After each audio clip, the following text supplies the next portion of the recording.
Town Valley doesn't live that point, the building, it used to be a bank. For all of our. He was in. Have we looked in, have you Good service. vote on field, the next phone? Didn't follow CGI. everything, 'cause they have. Yeah. We're going to start.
To the flag of the United States of America, to the republic for which it stands, one nation, under God, indivisible, with liberty and justice for all. Ruben Bogus. Page. Val. Here. Painter. Here. Wolfersberger. There. Collins. Here.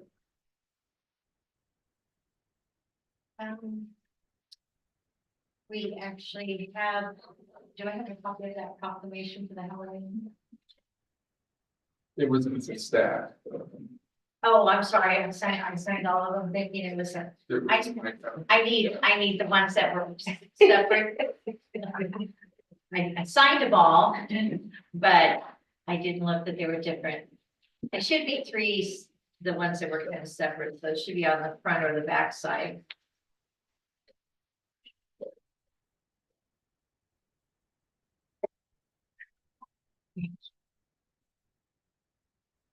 I was thinking they were all the same. So, yeah, we were gonna possibly have two proclamations tonight, because we're, the baseball, 8th grade baseball team is gonna come with our next meeting. There's too short of a turnaround, so, but we do have Halloween. And, I know all the little trick or treaters will be wanting to know when, so we always want to try and get the proclamation out in time so that they know when to plan for their trick or treating. So our proclamations designating the official date and hours for the observation of Halloween in St. Joseph. Whereas the Village of St. Joseph is recommending that Thursday, October 31st, will be designated as the official date for observation of Halloween. And whereas the Village of St. Joseph recognizes the desirability of designating a common date for said observance to best promote the safety of children and convenience to the householders. Now therefore be it proclaimed by the Mayor of the Village of St. Joseph as follows: Thursday, October 31st, 2024 shall be officially designated as Halloween in the Village of St. Joseph, and the hours for Halloween treating shall be between from 5:30 to 8 p.m. Parents are encouraged to accompany their children as they make their treating rounds in familiar neighborhoods. That special attention is also given to traffic safety rules for motorists and children alike. So that is our proclamation for our little trick or treaters. So I will add the date to these before I finish those up too. I didn't state that. So I'll add that. So anyway, so that's our proclamation. Do we have any public comment? Seeing none, then we will go to the consent agenda. We have our regular board meeting minutes from September 24th, treasurer's report, the investment recommendations for October 24th, approval of the letter of intent for solar project implementation, and the approval of bills in the amount of $172,853.85. Is there any questions for Mike or for Debbie on the minutes or the treasurer's report? I make a motion, we approve the consent agenda as presented. Second? I'll second. Ballard, Yes. Painter, Yeah. Wolfensberger, Yes. Guns, Yes. motion passed 4-0. Okay, so over to Jane. Woo-hoo. So Jane's here for, with Experience Shaping Advantage. She's here, to have our annual presentation. Yes, it's great to see And she all of brings you. goodies. I always like to bring goodies. Are you okay if I stay seated with that? Okay.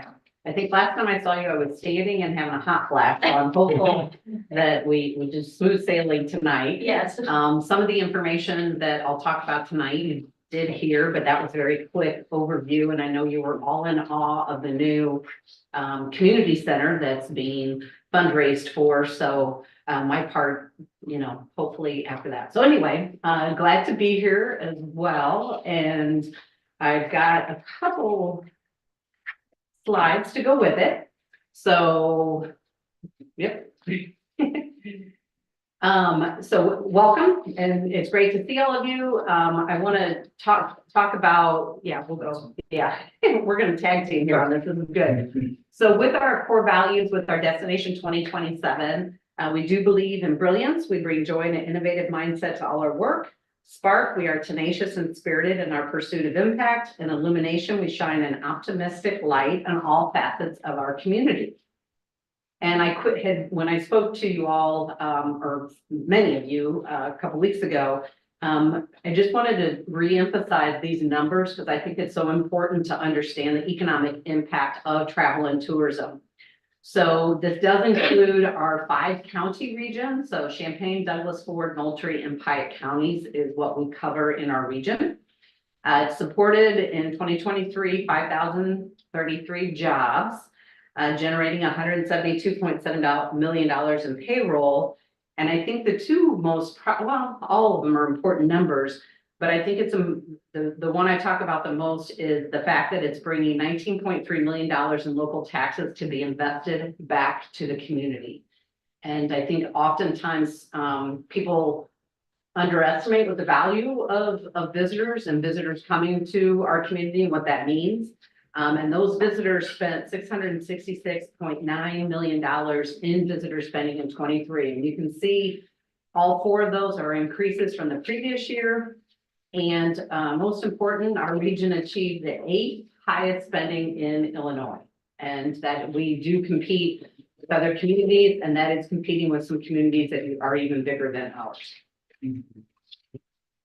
So oftentimes we talk about sports and the value of what sports brings to the community. So if a group is coming into the area, they stay in our hotels, they eat at our restaurants, they shop at our retail, they fill up with gas.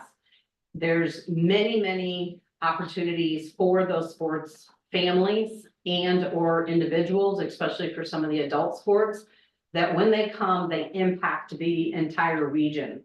A couple of those, the US Quad Ball, which is Quidditch, if you are a Harry Potter fan, We paid $12,000 to have that, but it had an impact of $324,000 in economic impact back to the area. That is an event that we are looking to bring back. I believe it's next year, and that is going to be on a national level for the US Quad Hall. This, the one here was a Midwest qualifier. And just being able to host that in our community is an achievement that I feel very good about with our sports director being able to recruit that event. The middle school basketball championships, bid incentive of 8,000, estimated impact 2.1 million.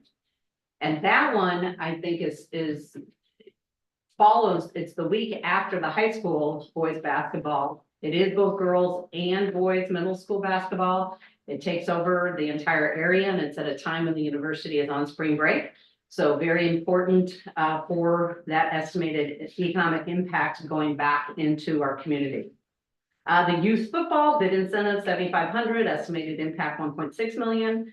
And then another youth football bid incentive 7,500, estimated impact of 632,000. And both of those, we are trying hard to look at non-traditional events. We're known for baseball, softball, soccer, and utilizing the fields at primarily at Rancho Sports Complex, but really any fields in our entire region. Bringing in football is a whole different market, and it's a lot. We are kind of a football school at the University of Illinois now, right? Not just basketball at the moment. We're getting there. We're thinking positively. I think bringing in the youth in those football sport itself is something that is very different than some of the other ones that we brought in, and they bring in a lot of teams and a lot of families that go with it as well. And speaking of sports, the IHSA basketball, and I had mentioned this before, we did have the first 3 years, very successful in the first 3 years. We've signed a 5-year agreement for 25 through 29. That requires a very sizable bid incentive. It's very competitive. We don't take for granted, and we don't plan to lose it ever again, as we did 25 years ago when it went to Peoria. And I think they're very happy. I know they're very, the IHSA and people traveling here are very happy to be in the State Farm Center, especially the renovated State Farm Center. And what I really like about this event that we have at the same time is the IHSA State Wheelchair Basketball Championships and the Illinois Special Olympics Unified Basketball Tournament. We have a strong commitment to accessibility and a strong commitment to diversity and bringing in being able to provide those accessible facilities for these athletes to compete at any level is a strong priority for our organization and hopefully for all of us that live in this community. So meetings and conferences, you got a whole list of those right there. And what I want to kind of just talk a little bit about, I just met with my sales team about 3 hours ago, and we talked about the kinds of conferences that we can bring to the area, the fact that it does increase weekday traffic, because we're very popular on the weekends, but we need to increase our weekday traffic. And we talked about the way that people are here for conferences can get out and explore the community when they're here. A lot of people, if they're going to travel for a conference, want to be able to do some fun things.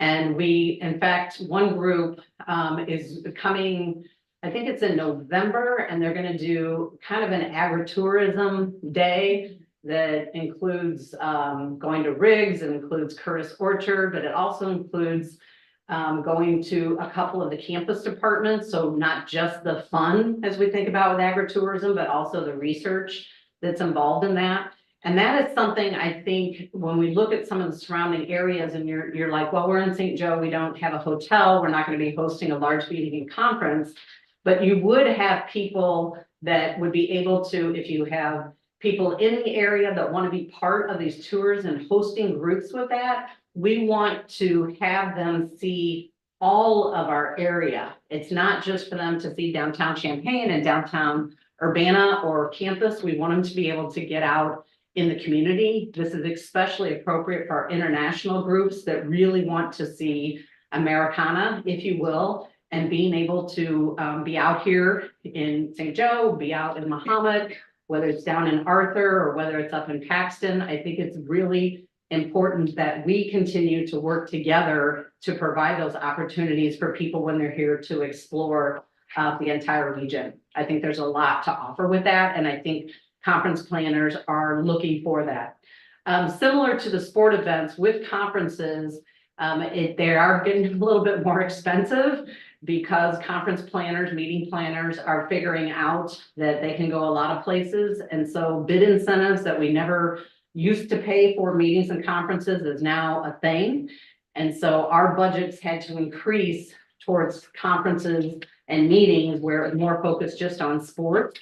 But what we're trying to do with conferences is like sponsorships for like bus transportation. If they're staying at a particular place and need to get different places, we don't have shuttles. And so that's some of the things that we're trying to do to make our conferences. But this is a huge important aspect of what we're looking at. So when we did our strategic plan, it feels like it's so funny when you do strategic plans because all of a sudden it's like 27 isn't really that far away, right? It goes very fast.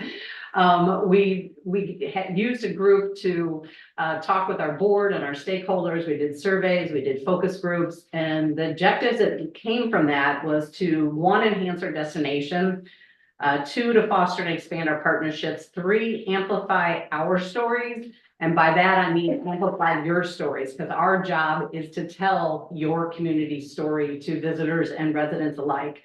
And then 4, to strengthen our organization and team. So last year, it's hard to believe that's already been a year ago, that we did launch a new brand, and we did go to Experience Champaign-Urbana instead of visit Champaign County. We did a lot of research ahead of time, excuse me. And we found that people, when they search in this region, search Champaign, University of Illinois, and Urbana is at kind of a distant third. So it's really Champaign and University of Illinois. The key to understanding that SEO is making sure that people recognize wherever they search is getting them here. They don't necessarily know what town or what village or what city they're in. We just have to get them to the area to be able to explore our region. When we did the different brand, we found click-through rates increase over 100%. A restaurant week website traffic increased by almost 14%. We do a radio advertising campaign with WGN and the response to that doubled. Website traffic has increased, action on our different web pages, and the hotel tax collected increased. I won't say we attribute all hotel tax increase to a new brand, but I will say it's a very competitive market and we need people to be able to find us. So we're going to go with what people bring to finding the area in this region. When we did our website update, we have a new interactive map that's featured on the homepage. Each city, village features a description and 3 business attraction callouts that are rotated regularly. You can see we popped out St. Joseph here. And unless you have really good eyes, the 3 businesses that you can see a lot better on your own computer screen are Wheelhouse, Gashink Boutique, and then the Kickapoo Rail Trail. Our goal with this is for people to explore. You can kind of look above that and see where there's different, what we kind of refer to as districts or neighborhoods. Again, getting people to look beyond what they may have come here originally for, if they're coming to do a campus visit or coming for some type of conference or a sporting event, that they be able to see the different neighborhoods that we offer in our area. And Restaurant Week, I was saying earlier, if you didn't hear, I came early and had dinner at the Rib Cage, and that was lovely, by the way. I was trying all the different sauces with my tri-tip sandwich, and those corn muffins, I would take those to go. Those are really, really good. But the sandwich was great too. Everything was great. With Restaurant Week, we had a record number of participating restaurants at 49. We had 11 new participants. Our website stats, 79,516 website visits. With unique visitors at almost 30,000. It's a lot. Restaurant Week is a huge thing for our area, and we welcome any restaurant, really kind of non-chain restaurant, to be able to participate with it. The whole goal with Restaurant Week is to, well, one, get people off their New Year's resolutions because it's at the end of January. But two, if they want to try a new menu item or they just want to invite people that may or may not know about their restaurant, it's a great way to introduce themselves to a new audience. Accessible CU, this was an important project. I talked about this when we had our meeting before. The collaboration with Community Choices, featuring local business with accommodations for physical and cognitive disabilities. We have over 80 businesses that are featured today. We very much want to see this process continue and this program grow. It is dependent on volunteers, but it's not just random volunteers. It's people who have those disabilities, whether it is physical or cognitive. We need them to be able to go into a business and be able to say how it impacts them. Is it the lighting? Is it the noise? Is it too cramped to be able to accommodate a wheelchair? And the restaurant or business, retail business, whoever it might be, a hotel, might say, yeah, we're accessible, but we really need the people who know what accessibility is to rate it. And so it's a slower process because it's dependent on them, but it's very important to be able to do that. One of the things that we really try hard is grant assistance through the Illinois Office of Tourism via the Department of Commerce and Economic Opportunity.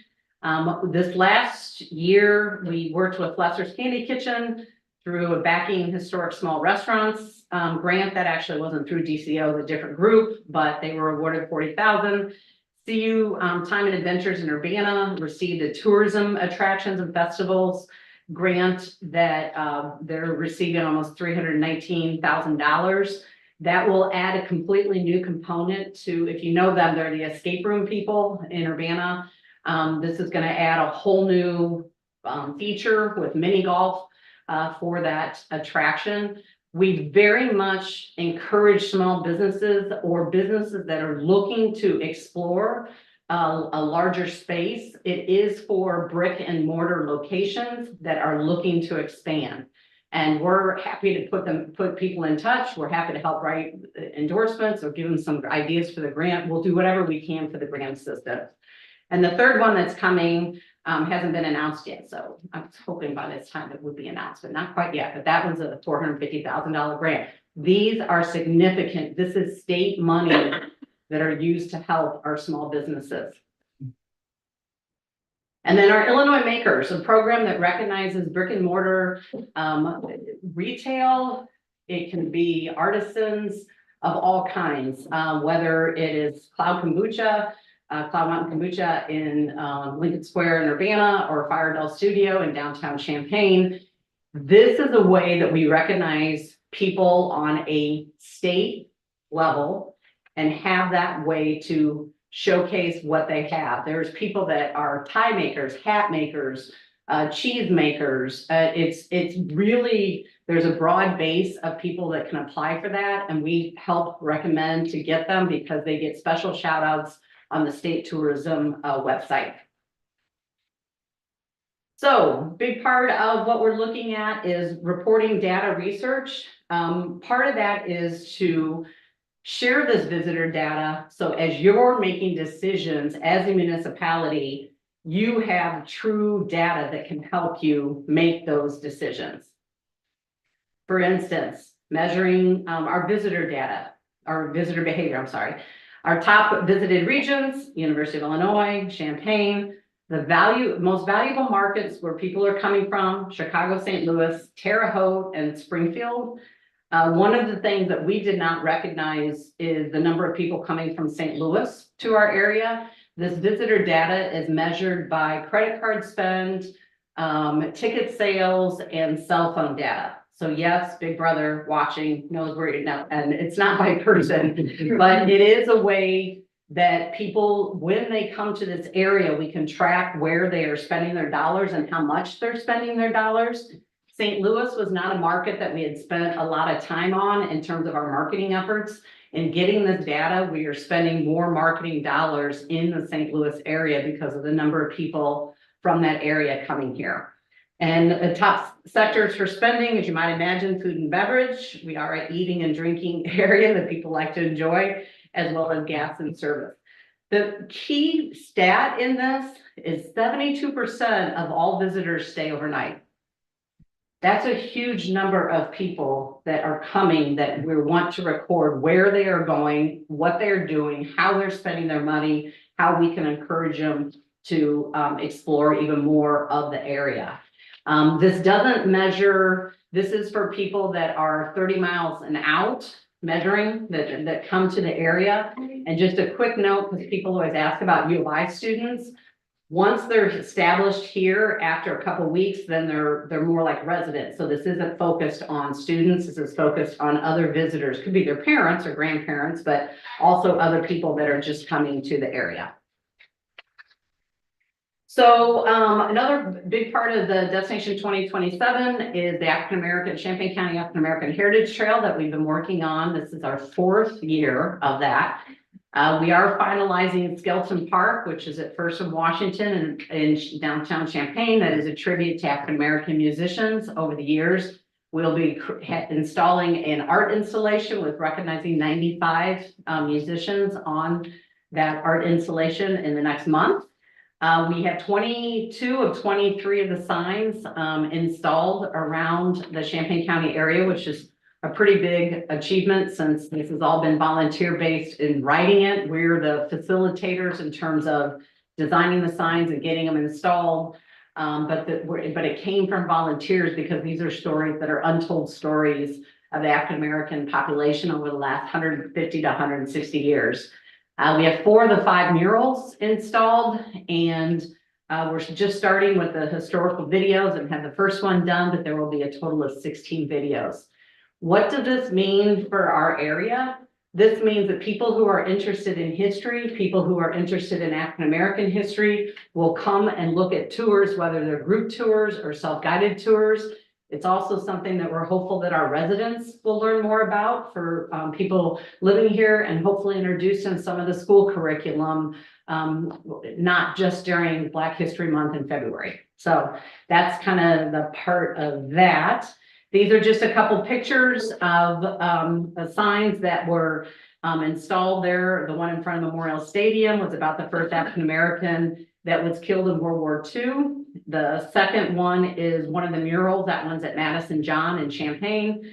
And then the third one, which I would say, you know, I was a U of I student for 2 degrees, and I never knew that that African American students were recruited, but then couldn't eat and stay on campus. And so they went through the churches in the North End to be able to find houses where they could stay with people when they were in school here. And that one, this particular one, that sign there is at Green and Wright, and that represents demonstrations that were on Green Street so that they could be able to eat at the restaurants in campus town. The Skelton Park, mentioned that earlier. We've taken a couple trial tours, and I love watching adults and kids alike. That middle slide is musical play instruments, and seeing people just kind of cut loose a little bit and play those instruments. It's a pretty neat transformation, and it's right on the edge of the North End. And so it's a great destination, both for residents and for visitors. And our film office, oh my gosh, this has taken off. We are a film destination, though, so there is an Illinois film tax credit out of the Illinois Film Office in Chicago, but it's more expensive to do films in Chicago. So there's a lot of interest here. We've had film producers that have lived here. They're recruiting other ones. They just got a big grant for a soundstage that will be developed in one of the hangars on the old Chanute Air Force Base. We did a film location tour with 9 location scouts from Chicago, and they were very interested. So we're keeping a database. If any of you want to have your business or your house be part of a potential film location, contact us and it'll be part of a database. We don't put personal addresses, but they're looking for very unique types of properties. We don't know what that film person. One may want an older one may want mid-century. You know, and there's so many different kinds of ways to do it. And so we are encouraging people if they want to be a part of it. It's pretty exciting to see. And the one on the right, I love it, at Willard Airport, there was a film that was done there that's actually been premiered. And it focused on the rental cars. And it was that they transformed that part of the airport lobby. So it's kind of fun to see the airport be as part of that film. So that's the film office. We continue to develop that. That's a very important part for our area. We also focus, and I'll wrap this up because y'all got stuff to do and Tammy wants to celebrate her birthday. This is our talent attraction. This is our Champaign welcome crew. All of these people are volunteers that have committed to be an ambassador for a new or potential resident. So if these are all on our website, it tells a little bit about them. And if someone is coming here, whether as a trailing spouse or a partner, or they're thinking about moving here, or they've recently moved here, and they want to just kind of build in some new networks, we have people that will talk with them and you know, have a cup of coffee and say, hey, this is ways that you can explore the area. We do quarterly new to see you welcome mixers at different places around the area.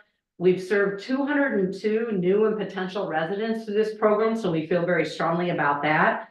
And we've also created a universal application. So if someone's interested in a job in this area, they fill out this application and we're able to send that to potential employers in the area. So it's a very helpful tool for someone who may have to move here for family reasons or is looking to move here, but would just like some interest in knowing where to look for jobs. I mentioned that the job application, the mixers, we do community tours, and then we also have a podcast interviewing different people. This is our team. One of the things we mentioned about enhancing our team, we're restructured with a much stronger focus on the sales aspect. In the middle there, you can see we're focused on sports sales, conference sales, and group tours, which are like what you traditionally think of student tours or motor coach tours coming in, sometimes for the day, sometimes for a couple days.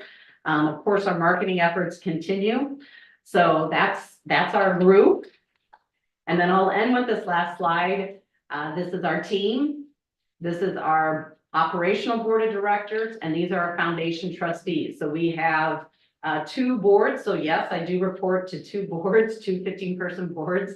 And the board, the operational board is kind of what I say is the light bulb, the sales, the marketing aspect of it. The foundation is a group of trustees that are interested in helping us secure resources to be able to support the Heritage Trail and other destination development projects, the film office, the talent attraction, and all of those bid incentives for bringing in events. So I'm honored to get to work alongside all of these people there on the screen, but I'm also appreciative to get to work with all of you. We are here for you. We talk about your events. I remember when Max was first doing the Santa 5K, and we talked about that. Although it got so popular, you're like, don't promote it. We got so many people coming to it. Maybe Jamie said that. I'm not sure. But I think it's important to recognize that we're here for all of our areas. We're here for your community. We're here, but we're only as good as the information we get. So knowing that we make sure we know about the festivals, knowing about the destination development projects like the community center that is being proposed to be built, new businesses. I loved when we did your municipal officers. I hadn't been in that, and that's a fairly new event venue. And now I've got that in my mind, and I went back and I can talk to people about it. It's knowledge. Knowledge is knowing what our community has so that we can promote it to residents and visitors. So, thank you. Does anybody have any questions for Jane? I have to share something which I just received today because we have a traveling softball team that comes from practices. On October 27th, they're going to invite several teams, and they call them the top tier teams. Ooh. And which includes the U of I athletes. So they will be coming and practicing on our diamonds. I love that. So That is so yeah. awesome. what a way to incorporate having them here, and then maybe there's an opportunity to stop by one of the restaurants or establishments while they're in town. Right. So that's great. I'll recommend that. I love that. Thank you. Great, anyone else? Thank you, thanks for. Yeah, absolutely. Okay. Thank you very much. Enjoy the rest of your meeting. Enjoy your birthday. Well, thank you. I always appreciate you heading out. You always have fun things to tell us and usually good treats. Yeah. Have a good night. All right, thank you, Jenny.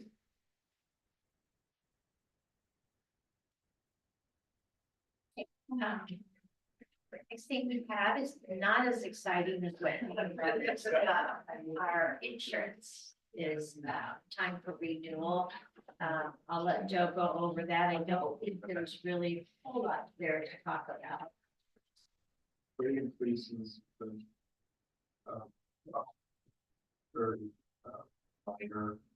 And, it's even including additional properties that we've added since the last time we shot this, so this dollar amount is still lower than the next competitor the last time we shot it, so it's, I think we did do it again this year, and, if more of them, I gave you a list of our insured properties. So if you have any questions after you review that, list, it's the one that has, confidential on the front. I don't know, it's not confidential, but, there's all other properties out there if you have any questions, but, recommend this for again, and, take care of. To make a motion, we renew. Second,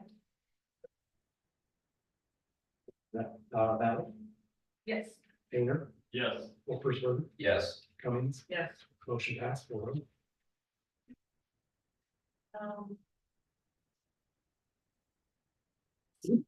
See no old business. Joe, do you have anything to add for old business that popped up? No. No? Any other additional updates for your report? Yep. Mark, You have my report on your agenda. very good. Mike? Nothing Thank- tonight. Didn't see Mike on their public works. Okay. I really don't have anything. We had a successful summer banquet down at the gathering. Had a great turnout for that. The little center turned out to be a great place to do it. We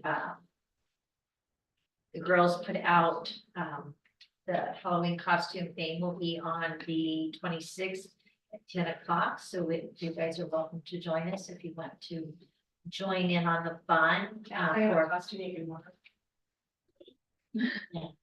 I've got have my phone on. Oh. me and my little puppy have our costumes figured out already. She was trying it out today, so she's not too sure about it yet, but she did have it on. So anyway, that's all that I have. Board of Trustees, do you guys have anything? I have one small thing. I might have been forced into this, so just humor me. Whereas the date of October 8th, 2024, the year of our Lord, coincides with the mayor's date of birth, I propose that we declare happy birthday, Mayor Day. This should not be in the minutes. Whereas she knows how much her husband loves her, be it read into record for all time, for all podcasts, for all streaming and Twitter. He loves you, Tammy. Your back rester. I don't even know what that is, but he was my chauffeur in Chicago, and so I pretty much owed him, and so there you have it. So happy birthday. Thank you.